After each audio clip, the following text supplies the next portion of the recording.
ছিলেন? মা খাদিজা রাদিয়াল্লাহু তাআলা ভাইয়ের ছেলে ওই উনাকে সহ কয়েকটা বাচ্চাকে কিনে এনেছিল। আগে মানুষ বিক্রি হতো বাজারে, কিনে আনলে যেমন এই এফএসটিন ফাইলের রিপোর্টে বলছিল ওই 1900 কত সালে ওই তুর্কিতে একটা ভূমিকম্প হয়েছিল, সম্ভবত 1999, আমার ঠিক এটা সালটা আমি বলে যাচ্ছি, সম্ভবত মেবি। এই ভূমিকম্পতে একটা রিপোর্ট ভেসে আসছে, এক একটা বাচ্চা ওই ভূমিকম্প রোহন থেকে ওই অবস্থায় এক একটা বাচ্চাকে নিয়ে গিয়ে আপনার সেই এফএসটি ফাইল যে করেছে তার কাছে বিক্রি করে ওই দ্বীপে এক একটা বাচ্চা পিছু $500 করে দিয়েছিল। মানুষ ভূমিকম্পে জান বাঁচাবে কি করে সেই নিয়ে ব্যস্ত, ওই সুযোগে বাচ্চা চুরি হয়ে বিক্রি হয়ে যাচ্ছে। এফএসটি ফাইলের রিপোর্ট বলছে, আমি বলিনি। এফএসটি ফাইলের রিপোর্টটা যদি আপনি পড়েন কার শিউরে উঠবে। পশুর থেকে জঘন্য কর্ম হয়েছে এই রিপোর্টের মধ্যে যে তথ্য আসছে। 3 থেকে 9 বছরের মেয়েগুলিকে নিয়ে গিয়ে রেপ করেছে। আরো যে কিছু নোংরা শব্দ আমি এখন বলতে পারবো না। শুধু রেপ করে ক্ষান্ত না, এফএসটি ফাইলের রেপটা হলো একটা নরমাল ব্যাপার। এই গলা থেকে এলে নাভি পর্যন্ত চিরে ভেতর থেকে কলিজা নাড়ি ভুঁড়ি বার করে ওগুলোকে পুড়িয়ে রান্না করে খেয়েছে। আর এই বাচ্চাগুলির গা থেকে গোশতগুলোকে ছিঁড়ে ছিঁড়ে পুড়িয়ে পুড়িয়ে খেয়েছে, রিপোর্ট বলছে। আর 13 বছরের মেয়েগুলির সঙ্গে রেপ করেছে, পেটে বাচ্চা এসেছে, 4 মাস 3 মাস 2 মাস 5 মাসের বাচ্চাগুলিকে ওয়াশ করে বার করে ওগুলোকে স্যুপ রান্না করে খেয়েছে। বলা আস্তাগফিরুল্লাহ, লা হাওলা ওয়ালা কুওয়াতা ইল্লা বিল্লাহ। ওজন্যই আমরা এখন বুঝতে পারছি প্যালেস্তাইন আর গাজার জন্য যখন গোটা পৃথিবীর জাতি ধর্ম বর্ণ নির্বিশেষে পাগলের মতন হয়ে সেই ফজর পর্যন্ত দোয়ার মাহফিল হয়। এই মাহফিল এলাকা সবথেকে বড় মাহফিল ভাইরা বলছিলেন, লোক কম হয় না কিন্তু পরিবর্তনের জায়গাটা কিন্তু কম। আমি আপনাদের অপমান করতে আসি না, এখানে এসে বসেছেন, এর মধ্যে অনেক ভালো লোক আছে, খারাপ লোকও আছে। যারা খারাপ আছে আয়নার সামনে দাঁড়িয়ে নিজের মুখটা দেখে নিজের মনকে প্রশ্ন করবে, যেগুলো আপনি করছেন ঠিক করছেন না ভুল করছেন।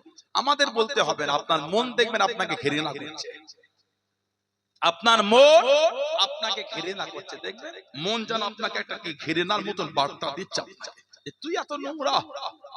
মদের আড্ডা, তাসের আড্ডা, জুয়ার আড্ডা, সাতটার আড্ডা, লটারির আড্ডা, সুদের আড্ডা, এটার নাম মানা না। আপনাদের এই গ্রামের 16 আনার কবরস্থানে গিয়ে দেখবেন সব কাতার দিয়ে ঘুমাচ্ছে, আছে না? না। আজকের পর থেকে প্রথম যে কবরটা আমাদের সমাজের 16 আনার কবরস্থানে করা হবে, ওটা আপনার জন্য হতে পারে, আমার জন্য হতে পারে। আজকের পর থেকে প্রথম যার জন্য কবরটা খোঁড়া হবে ওটা আপনি হতে পারেন, ওটা আমিও হতে পারি। সমাজের মসজিদে বাইরে দেখবেন খাটিয়াটা ঝুলছে, কাছে গিয়ে দেখবেন ঝুল হয়ে গেছে। ঝুল বোঝেন আপনারা?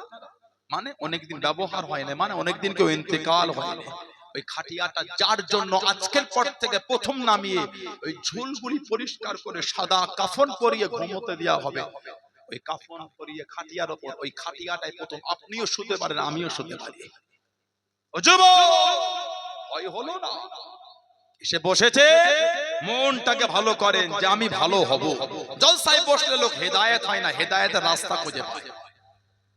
জলসায় বসলে মানুষ হেদায়েত হয় না, হেদায়েতের রাস্তা খুঁজে পায়। চলবেন কি চলবেন না আপনার ব্যাপার। আমি যে আপনাদের গ্রামে এলাম, আমার ওই আব্দুর রশিদ ভাই, মৌলানা সাহেব ভাই দীর্ঘদিন তো ফুলপুরা শরীফে ছিলেন, কত কোলে করলে ঘুরে আমাদের বাড়ি। আমার আব্দুর রশিদ ভাই আমাকে একটা হোয়াটসঅ্যাপে একটা লোকেশন পাঠিয়ে দিলেন, ওই লোকেশন ধরে দিলাম, আমি অনলাইন লোকেশন ধরে দিলাম, আমি চলে এলাম। যদি লোকেশনের বিপরীত রাস্তায় আমি যেতাম, মনে হতো আপনাদের সুবিদপুর আমি এসে পৌঁছাবো, কেন ভিন্ন রাস্তা ধরেছি। জলসায় বসলে হেদায়েতের রাস্তা পাওয়া যায়, চলবেন কি চলবেন না এটা নিজেদের ব্যাপার। চললে হেদায়েত, না চললে হেদায়েত। ওলামাদের জবান থেকে শুনেছেন, কিছু হলো না জানবেন দিন দিন তত সহজ না। ইসলামের নূর আমাদের কাছে অত সহজ এসে পৌঁছান। আমার হুজুরকে কিন্তু অনেক কষ্ট দিয়েছে আল্লাহ নবী সাল্লাল্লাহু আলাইহি ওয়াসাল্লামকে, অনেক দুঃখ দিয়েছে। সাইয়্যিদা তাহিরা তাইয়্যিবা মা আয়েশা রাদিয়াল্লাহু তাআলা আমাদের নবী সাল্লাল্লাহু আলাইহি ওয়াসাল্লামকে জিজ্ঞাসা করলেন, হুজুর জীবনের কষ্টের দিনের মধ্যে সবথেকে কষ্টের দিন কোনটা? হুজুরের নূরের চোখে টপ টপ করে পানি পড়ছে আর বলছে, আয়েশা আমার কষ্টের দিনের মধ্যে কষ্টের দিন হলো তায়েফ। আমাদের নবী তায়েফে 10 দিন ছিলেন, সঙ্গে নিয়ে গিয়েছে হযরত যায়েদ ইবনে হারেসা রাদিয়াল্লাহু আনহু। আমাদের হুজুরকে এত মেরেছিল, হুজুরের নূরের বদন শরীফটা ফেটে হুজুরের জুব্বাটা রক্তে ভিজে গিয়েছিল, তারপরও কিন্তু হুজুরকে ছাড়েছে। দিন অত সহজ না। অনেক কষ্ট হয়েছে দিনের প্রচার করতে গিয়ে আমার হুজুরের, অনেক দুঃখ দিয়েছে তারা, কম কষ্ট আমাদের নবীকে তারা দেয়। আল্লাহ পাক কোরআন শরীফে সূরা নাজিল করে দিলেন, আমার মুরব্বি বাদানেরা, মায়েরা, বোনেরা, বগিয়াম, আল্লাহ রাব্বুল আলামিন কোরআন শরীফে সূরাটা নাযিল করে দেন। তাব্বাত ইয়াদা বিলাবি ওয়া তাব, ধ্বংস আবু লাহাব, ধ্বংস আবু লাহাবের হস্ত নয়, মা আগানা আনহু মালুহু ওয়া মা কাসাব, কোনো কাজে আসে নাই, কোনো উপকারে আসে নাই, যা সে উপার্জন করেছেন, যা সে ইনকাম করেছেন। উম্মে জামিল আবু লাহাবের স্ত্রী হাতে যে পাথরখানা উঠিয়ে নিয়ে আল্লাহ নবী সাল্লাল্লাহু আলাইহি ওয়াসাল্লাম হুজুরকে মারবে বলে হুজুরের দিকে ছুটা শুরু করে দিল। কাছে কাছে পৌঁছে গেল, নিকটে গিয়ে দাঁড়িয়ে গিয়ে আল্লাহ নবীকে দেখতে পেল না, আল্লাহ নবীকে নজরে পেল না। ও হযরত আবু বকর রাদিয়াল্লাহু তাআলা আনহু, হযরত মুহাম্মদ সাল্লাল্লাহু আলাইহি ওয়াসাল্লাম উনি যে কোথায় লুকিয়ে গেলেন, উনি যে কোথায় চলে গেলেন, সিদ্দিক আকবর জানিয়ে দেন। আল্লাহ নবী কোন জায়গায় লুকায় না, আল্লাহ নবী এইখানেতে দাঁড়িয়ে আছে। আল্লাহ রাব্বুল আলামিন উম্মে জামিলের চোখে আমার নবীর জন্য পর্দা করে দিয়েছিলেন। জনে বলুন সুবহান, আর একটু জনে বলুন সুবহান। সব দেখতে পাচ্ছে, রাসূল দেখতে পাচ্ছে না, হাতে পাথর তুলেছে হুজুরকে মারবে কেন? তাব্বাত ইয়াদা আবি লাহাবি ওয়া তাব, ধ্বংস হোক আবু লাহাব, আর ধ্বংস হোক তার হস্তদ্বয়, তার হাত দুটো ধ্বংস হয়ে যায়। কেন? আল্লাহ নারাজ হয়ে গেছেন, এই আবু লাহাবের হাত দিয়ে আমার হুজুরকে একবার ঠেলা দিয়ে দিয়েছিল। আবু লাহাবের বইয়ের নাম হলো উম্মে জামিল। আল্লাহ পাক ওই সূরায় বলেছে আবু লাহাব জাহান্নামে প্রবেশ করবে, আর সঙ্গে যাবে হাম্মালাতুল হাতাব, শুকনা লাকড়ি বহনকারী। হাম্মালাতুল হাতাব, এই উম্মে জামিল লোকের বাড়ি বাড়ি লাকড়ি বিক্রি করত। আল্লাহ বলে ওই শুকনো লাকড়ি বহনকারীকে নিয়ে জাহান্নামে ঢুকবে, গলায় খাজুর গাছের রশি নিয়ে ঢুকবে। বলেন না নাউযুবিল্লাহ। হুজুরকে পাথর মারবে, আল্লাহ ওর চোখে পর্দা করেছে, হুজুর দেখতে পাচ্ছে না। বলেন না সুবহানাল্লাহ। কম কষ্ট হুজুরকে দেয়, কম কষ্ট সাহাবারা দিনের জন্য পায়। ইসলাম তো আমরা সহজে পেয়ে গেলাম, দিন সহজে পেয়েছি, কিন্তু প্রচারটা কষ্ট হয়েছিল। হুজুরের সাহাবাদের রক্তের স্রোত বয়ে গেছে এই ইসলামের ঝান্ডাটা তুলতে গিয়ে। হুজুরের সাহাবী ছিলেন হযরত খাব্বাব রাদিয়াল্লাহু তাআলা আনহু, ওনার কোমরে গোশত ছিল না। হযরত খাব্বাব রাদিয়াল্লাহু তাআলা আনহু, ওনার কোমরে গোশত ছিল না, গর্ত গর্ত হয়েছে। উনি ছিলেন ইহুদি মহিলার খাদেম। মুসলমান হলে এই উত্তপ্ত মরুভূমিতে চিৎ করে শুইয়ে দিয়ে লোহা গরম করে ওনার পিঠেতে দিয়ে দেয়া হয়েছিল। কিতাব এসেছে কোমরের গোশতগুলি গলে গলে পানি হয়ে চলে গিয়েছে, অন্তর থেকে মানে নূর মুছতে পারে না। জোরে বলুন না, আর একটু ভালোবাসায় বলা গেল না। হযরত ওমর ফোন জিজ্ঞাসা করলেন, ও হযরত খাব্বাব রাদিয়াল্লাহু তাআলা আনহু, কোমরে গোশত নাই, কোমরে গর্ত গর্ত হয়ে গিয়েছে, তোমার কোমরে গোশত নাই। হযরত খাব্বাব রাদিয়াল্লাহু তাআলা আনহু চোখ ভরা পানি কেঁদে কেঁদে জানিয়ে দেন, কেঁদে কেঁদে শুনিয়ে দেন, ও খলিফাতুল মুসলিমিন হযরত ওমর রাদিয়াল্লাহু তাআলা আনহু, আমি খাব্বাব যখন মুসলমান হয়ে গিয়েছিলাম, আমি খাব্বাবকে উত্তপ্ত বালুতে শুইয়ে দিয়ে লুহা গরম করে আমার কোমরে দিয়ে দিয়েছিল। আমি খাব্বাব, আমার কোমর থেকে গোশতগুলি গলে গলে পানি হয়ে চলে গিয়েছে। আমি খাব্বাবের অন্তর থেকে ঈমানের কালেমা মুছতে পারে না। জোরে বলুন সুবহান, আর একটু জোরে বলুন সুবহান। কোমরের গোশত পানি হয়ে চলে যাচ্ছে, অন্তরে এখনো ঈমানের নূর কিন্তু আমার আছে। বলুন না আলহামদুলিল্লাহ। এটা হচ্ছে মানা। আগামীকাল প্রথম তারাবি আল্লাহ যদি চান, পরশুদিন হবে প্রথম রমাদান, প্রথম রমাদান। শুক্রবারে হলো পয়লা রমজান, কি তাই না? যদি আল্লাহ চান আমাদের সমাজের কিছু লোকের রোগ বেড়ে যাবে, টপটো করে প্রেসক্রিপশন ঔষধ নিয়ে করবে, কি খবর রোজা রাখনি বিকালে খাচ্ছ আর বলিস ঠিক বলছে না ভুল বলছে? কদিন ধরে মাথাটা কেমন ঘুরছে, রোজা রাখবো আমি, কমজোর, ডক্টর বলেছে রোজা রাখা যাবে না।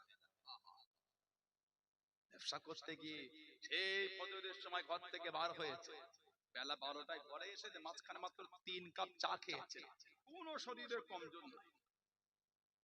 এর মধ্যখানে মাত্র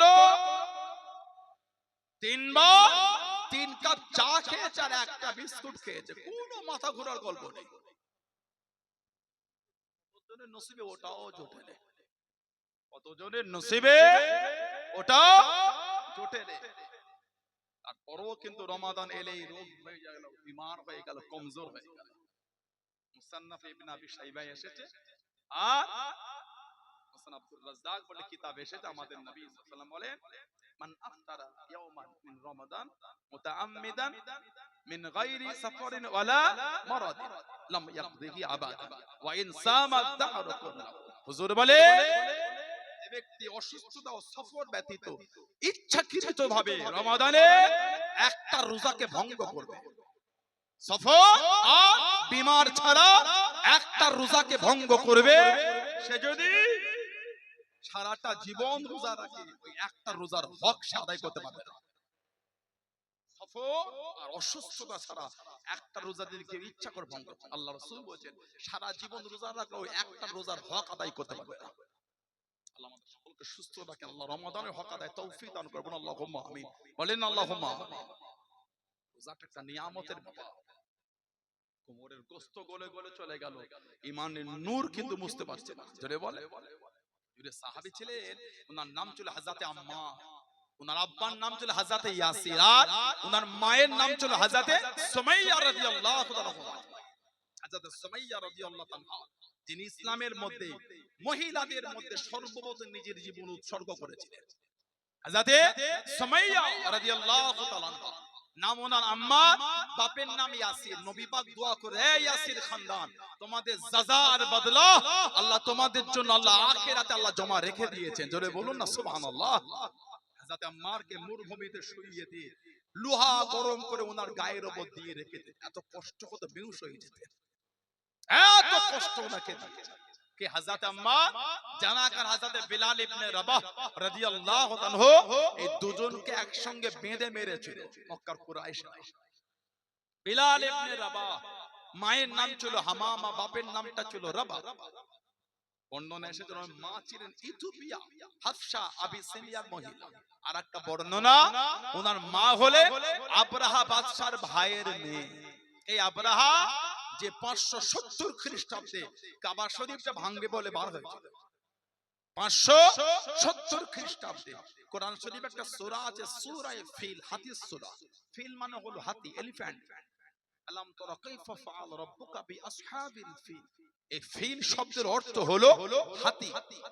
এই 60,000 সৈন্য আর 13টা হাতি কাবা শরীফ ভাঙতে বার হয়েছে 525 খ্রিস্টাব্দে।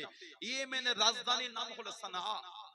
এই সানআ নামক রাজধানীতে একটা বড় গির্জা তৈরি করেছিল, করে বলল আর কাবা শরীফে যেতে দেওয়া হবে না, সব এই দিকে ফিরে ইবাদত করবে।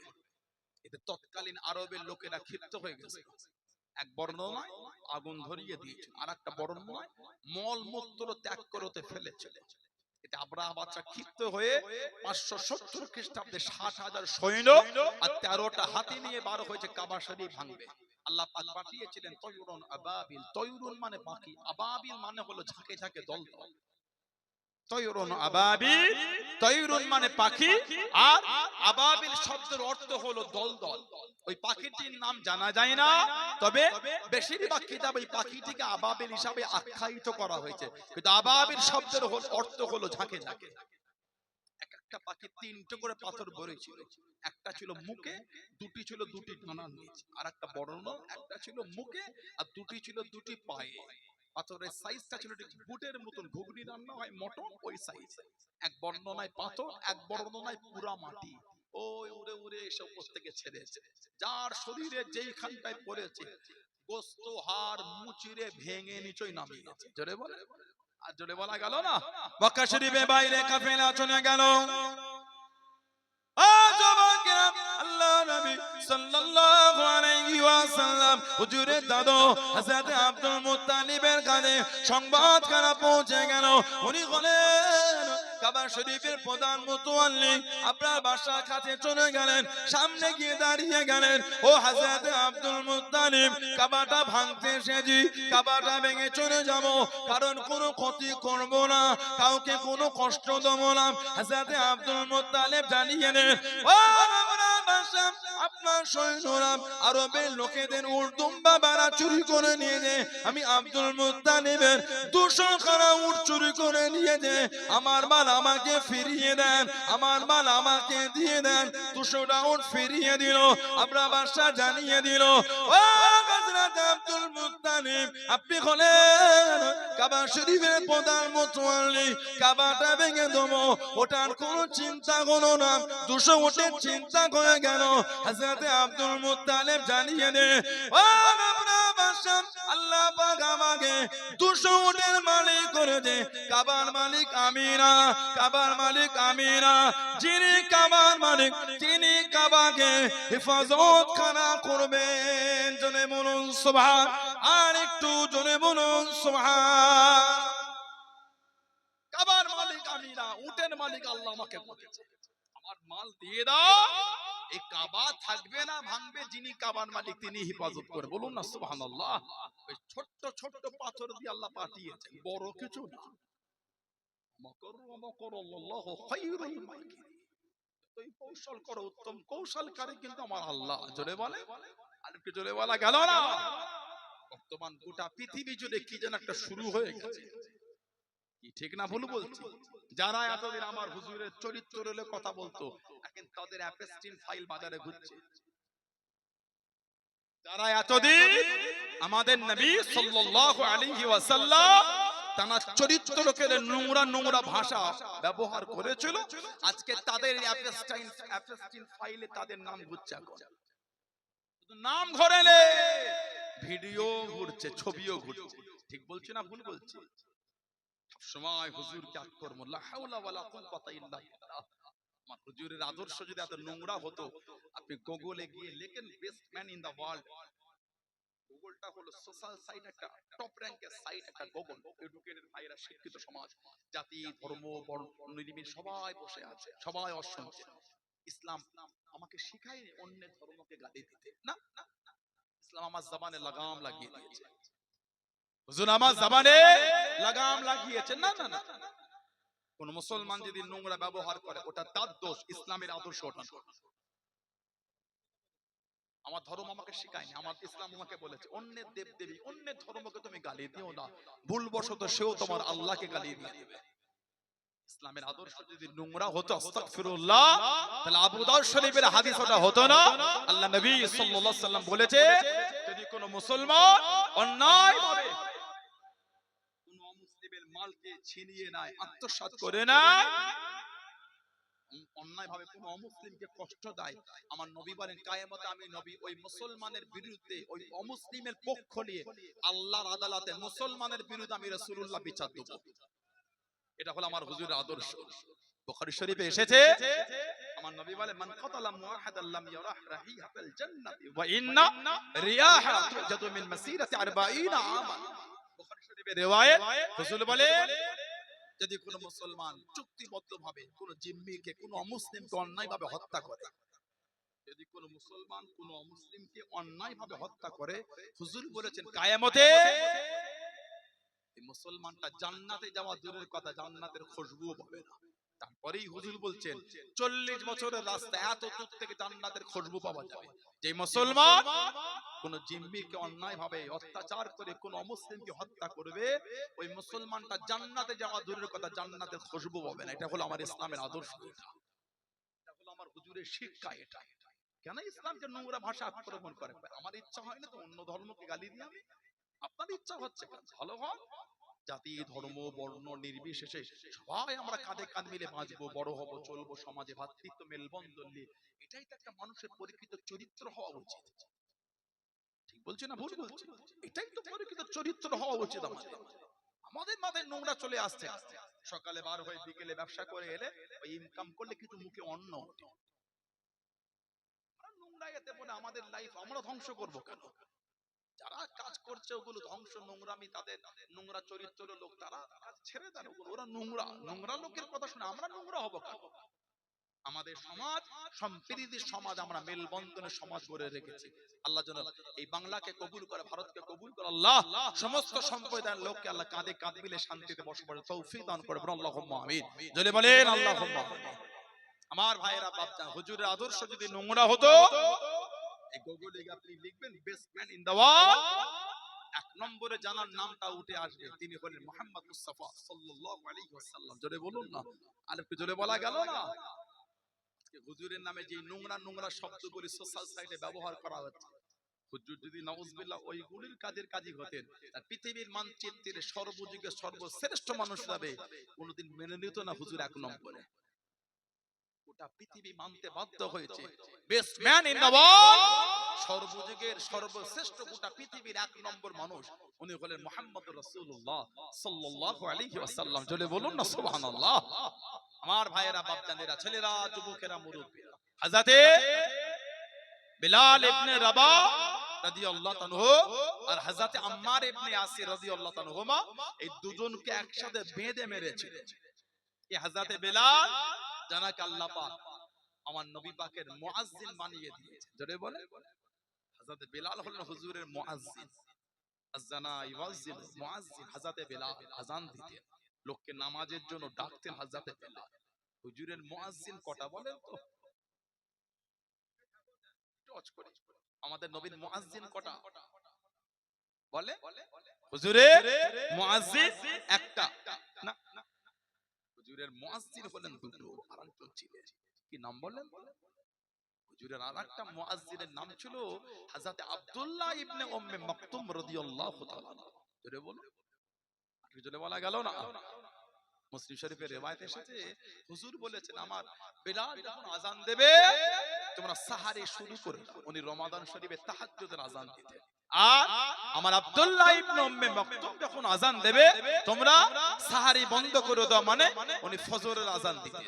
আরেকটা রিওয়ায়াতে এসেছে আমার আব্দুল্লাহ ইবনে উম্মে মাকতুম যখন আযান দেবে তোমরা সাহারির জন্য রেডি হয়ে যাও, সাহারি শুরু করে দাও, মানে উনি তাহাজ্জুদের আযান দেন। আর আমার বিলাল যখন আযান দেবে তোমরা সাহারি বন্ধ করে দাও, মানে হযরত বিলাল ফজরের আযান দিতেন। জোরে বলুন না সুবহানাল্লাহ। আব্দুল্লাহ ইবনে উম্মে মাকতুম রাদিয়াল্লাহু তাআলা উনি ছিলেন মা সাইয়্যিদা তাহিরা তাইয়্যিবা খাদিজা রাদিয়াল্লাহু তাআলা নিজের মামাতো ভাই। জন্ম থেকে অন্ধ, চোখে দেখতে পেতেন, জন্ম থেকে অন্ধ, কিন্তু হুজুরের মুয়াজ্জিন সাহাবী। আল্লাহ নবী কম বেশি 13 বার মদিনা শরীফে ওনাকে দায়িত্ব দিয়ে হুজুর সফরে গেছেন 13 বার। এই অন্ধ সাহাবীকে হুজুর মদিনা শরীফে দায়িত্ব দিয়ে সফরে গেছেন। জোরে বলবেন না সুবহানাল্লাহ। হযরতে আব্দুল্লাহ ইবনে উম্মে মাকতুম অন্ধ, কিন্তু 30 পারা কোরআন শরীফের হাফেজ ছিলেন। জোরে বলবেন না? ওনার জন্য আল্লাহ পাক কুরআন শরীফে সূরা আবাসার 16টা আয়াত আল্লাহ ওনার জন্য নাজিল করেছে। জোরে বলুন, আর জোরে বলা গেল না? আল্লাহ নবী উদ্দিনে নেতাদের দিনে দাওয়াত দেন। ও যুবকেরা, হযরত আব্দুল্লাহ ইবনে উম্মে মাকতুম রাদিয়াল্লাহু তাআলা আনহু আল্লাহ নবী সাল্লাল্লাহু আলাইহি ওয়াসাল্লামের কাছে হাজির হয়ে গেলেন। আল্লাহ নবীকে দিন সম্পর্কে জিজ্ঞাসা করলেন, কোরআন শরীফ সম্পর্কে জিজ্ঞাসা করলেন। আল্লাহ নবী মুখটাকে ঘুরিয়ে নিয়ে ইহুদি নেতাদের দিনে দাওয়াত দেওয়া শুরু করে দেন। উনি নবী দরবার থেকে চলে যাবে, আল্লাহ রাব্বুল আলামিন হুকুম করে দেন, ও নবী আপনি যাদের দিনে দাওয়াত দেন ওরা দিন কবুল করবে না। যে অন্ধ মানুষের দিক থেকে মুখটা ফিরিয়ে নেন উনি দিনটাকে কবুল করবে, ওনাকে দরবার থেকে ফিরিয়ে দেবেন না। অন্ধ বলে মুখটা ঘুরিয়ে নেবেন না। আল্লাহ নবী সাল্লাল্লাহু আলাইহি ওয়াসাল্লামের নূরে কাঁধে কাঁধ কানা দিয়ে ঈমানের কালিমা পড়ে মুসলমান হয়ে গেলেন। জোরে বলুন সুবহান, আর একটু জোরে বলুন সুবহান। ও যুবকেরা, সময় পেলে আল্লাহ নবীর কাছে থেকে দাঁড়িয়ে গেলেন, ইয়া রাসূলুল্লাহ হাবিবাল্লাহ হুজুর একটু কোরআন শরীফ তেলাওয়াত করেন। আল্লাহ নবী তেলাওয়াত করেন, উনি শুনে শুনে মুখস্থ করেন। হুজুর একটু তেলাওয়াত করেন। আল্লাহ নবী তেলাওয়াত করেন, উনি শুনে শুনে মুখস্থ করেন। আবার যখন সময় পেলেন আল্লাহ নবীর কাছে দাঁড়িয়ে গিয়ে হুজুর একটু কোরআন শরীফ তেলাওয়াত করেন। আল্লাহ নবী নূরে জাবান শরীফ থেকে শুনে শুনে 30 পারা কোরআন শরীফের হাফেজ হয়ে গেলেন। জোরে বলুন সুবহান, আর একটু জোরে বলুন সুবহান। ও যুবক, আল্লাহ নবী সাল্লাল্লাহু আলাইহি ওয়াসাল্লামের বিশাল শরীফে পড়ে খেলাফতের দায়িত্ব খানা পেয়ে গেলেন হযরত আবু বকর সিদ্দিক রাদিয়াল্লাহু তাআলা আনহু। ওনার ইন্তেকালের পরে খেলাফতের দায়িত্ব খানা পেয়ে গেলেন হযরত ওমর রাদিয়াল্লাহু তাআলা আনহু। কাছে থেকে দাঁড়িয়ে গেলেন, পাশে থেকে দাঁড়িয়ে গেলেন। ও হযরত ওমর রাদিয়াল্লাহু তাআলা আনহু, হুজুর বিয়াদি মাফ করুন, আল্লাহ রাব্বুল আলামিন জীবনের সমস্ত আশাটা মিটিয়ে দিলেন। একটা আশা রয়ে গেল, একটা চাওয়া রয়ে গেল। কি আশা রয়ে গেল? হুজুর আপনি কি আমাকে আল্লাহ দিনের জন্য যুদ্ধের ময়দানে নিয়ে যাবেন, একটু আমি যুদ্ধ করতাম। হযরত ওমর জানিয়ে দেন, ও আব্দুল্লাহ ইবনে উম্মে মাকতুম, তুমি অন্ধ, তুমি কি করে যুদ্ধ করবে? হুজুর বিয়াদি মাফ করুন, যুদ্ধের ময়দানে যুদ্ধ না করতে পারলেও যুদ্ধের ঝান্ডাটা তো ধরতে পারবো। জোরে বলুন সুবহান, আর একটু জোরে বলুন সুবহান। হুজুর যুদ্ধ না করতে পারলো ঝান্ডাটা তো ধরবো। আমি অন্ধ, ঝান্ডা আমাকে দেবেন, কে সামনের দিক থেকে আসলো আর কে গেল দেখতেও পাবো না, ভয়ও লাগবে না, আর ঝান্ডাও নামাবো না। জোরে বলে, আমি অন্ধ, ওরা সামনে থেকে আসবে, আমি তো অন্ধ, আমি তো ওদের দেখতে পাবো না, আর ভয়ও লাগবে না, যে ঝান্ডা আমি নামাবো না। ওদের শহীদ যদি হয়ে যায় তাও ঝান্ডা আমি মাটিতে ফেলতে দেবো না। বলুন না সুবহানাল্লাহ। কি ঈমান সাহাবাদের, সাহাবাদের কি ঈমান! দিনের জন্য এত কষ্ট করেছে, দুঃখ কষ্ট বেদনা কাকে বলবেন?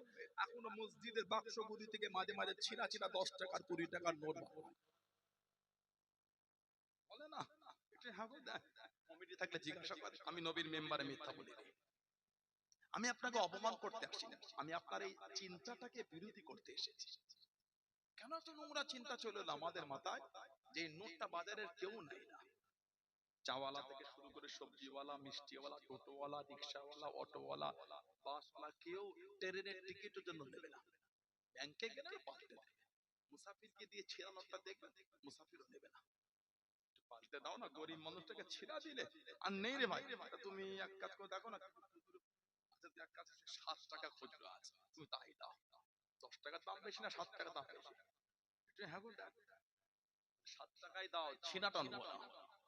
3 টাকা লস হলো কিন্তু ছিঁড়া নেবো না, ওটাকে ঘুরিয়ে ওই ম্যানি ব্যাগের সাইডে রেখে দে, শুক্রবারে মসজিদে বাক্সটাই দেবো। দেখেন আমাদের চিন্তাটা কত নোংরা। কমিটিকে জিজ্ঞাসা করে সত্য না মিথ্যা বলছে, মসজিদে কমিটির বাক্স থেকে জিজ্ঞাসা করে। এখন এই যে আপনার সুবিদপুর মসজিদে বাক্স করে এখন একটা দুটো বেরোবে, আমি কিন্তু মিথ্যা বলি না। পরশুদিন শুক্রবার তো ওই সেই সামনে বাক্স করে না, যখন আসরের আগে বা পরে ওটা ঢেলে গুছবে তখন গিয়ে দেখবেন 2-3টে ছিঁড়া নোট। ও যুবক, কোনদিন ভেবে দেখেছেন কিয়ামতে যদি আল্লাহ আমাদের আমলগুলো ফিরিয়ে দেয়, এ নামাজ, এ রোজা, এ হজ, এ যাকাতে তোমার নসিবে নাজাত না, ভালো নামাজ রোজা পেলে জোগাড় করে এনো, এই ইবাদতে হবে। মনে হয় কিয়ামতে আমরা ভালো ইবাদত জোগাড় করতে পারবো? মনে হয় আপনাদের? কেন ছেঁড়া নোটটা মসজিদে দিলেন? এত নোংরা চিন্তা আমাদের কেন হয়ে গেল? আল্লাহর রাস্তায় দেবো, আমার অর্থের সবথেকে উৎকৃষ্ট উন্নত মালের ইনকামটা আমি আল্লাহর রাসূলের জন্য ব্যয় করব। জোরে বলুন না সুবহানাল্লাহ। এটাই তো মুহাব্বত, এটাই তো আমাদের মানা। ছেঁড়া নোটটা মসজিদে দিচ্ছেন, কবে চিন্তা পরিবর্তন হবে? আব্দুল্লাহ ইবনে উম্মে মাকতুম, উনি অন্ধ সাহাবী, উনি বলছে হুজুর যুদ্ধ না করতে পারলো ঝান্ডাটা তো ধরতে পারতো। আমি অন্ধ, ঝান্ডা আমাকে দেবেন, কে আসলো আর কে গেল ওদের দেখতে পাবো না, ভয়ও লাগবে না, ঝান্ডাও না পাবো না। সুবহানাল্লাহ বলেন। কি দেখেছেন সাহাবাদের? হুজুরের সাহাবাদের জীবনী পড়লে আপনি অবাক হয়ে যাবেন, কি মুহাব্বত সাহাবাদের। আল্লাহ নবী সাল্লাল্লাহু আলাইহি সাল্লাম যখন দিনের জন্য বার হলেন, ইসলামের প্রথম যুদ্ধটার নাম ছিল বদর। মাত্র 300 জন সাহাবা ছিলেন, অপরদিকে ছিল 1000-এর অধিক, কম বেশি 1000, বেশি ছিল তো কম ছিল না। বদর দ্বিতীয় হিজরি, হিজরাতের দ্বিতীয় বছর ইসলামের প্রথম যুদ্ধ হুজুরের, মাত্র 300 জন সাহাবা। সমাজে একটা প্রবাদ, একটা কথা প্রচলন আছে, ইসলাম তো গায়ের জোর দেখে তলোয়ার দিয়ে প্রচার করছে। না না, এটা বলতে হয় না। একটা যুদ্ধ হয়েছিল অষ্টম হিজরিতে, জঙ্গে মোতা বা মাওতার যুদ্ধ বলে। অষ্টম হিজরি জঙ্গে মোতা বা মাওতার যুদ্ধ, হেরাক্কেল বাদশা রোমকদের বিরুদ্ধে আল্লাহ নবী সাল্লাল্লাহু আলাইহি ওয়াসাল্লাম পাঠিয়েছিলেন মাত্র 3000 সাহাবা। অষ্টম হিজরিতে মাত্র 3000, আর রোমকদের সৈন্য ট্রেনিং প্রাপ্ত ছিল 1 লক্ষ, আর বিভিন্ন গোত্র থেকে আরো জড়ো হয়েছিল আর 1 লক্ষ, মোট 2 লক্ষ। রোমকদের সৈন্য সংখ্যা 2 লক্ষ, আর আমার হুজুর পাঠিয়েছে মাত্র 3000। তারপরও বলবে ইসলামটা গায়ের জোর আর তলোয়ার দিয়ে প্রচার হয়েছে। ইসলামটা প্রচার হয়েছে কেবলমাত্র, শুধুমাত্র, একমাত্র আমাদের নবী পাকের আদর্শ আখলাক। বলুন না সুবহানাল্লাহ।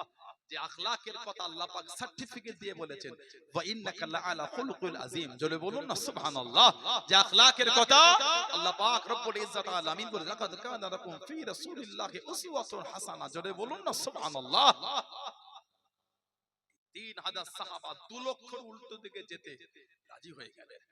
সেনাপতি করলে হুজুর 3 জন। 1 নম্বর যায়েদ ইবনে হারেসা, 2 নম্বর জাফর ইবনে আবি তালিব, 3 নম্বর আব্দুল্লাহ ইবনে রাওয়াহা রাদিয়াল্লাহু তাআলা আনহুম আজমাইন। এই হযরত যায়েদ ইবনে হারেসা বাসর রাত্রিরে মা খাদিজা রাদিয়াল্লাহু তাআলা আমার মাকে ওটা হাদিয়া দিয়েছিল। মক্কা শরীফে মেলা হতো, ওকাজের মেলা, মেলায় যায়েদ ইবনে হারেসা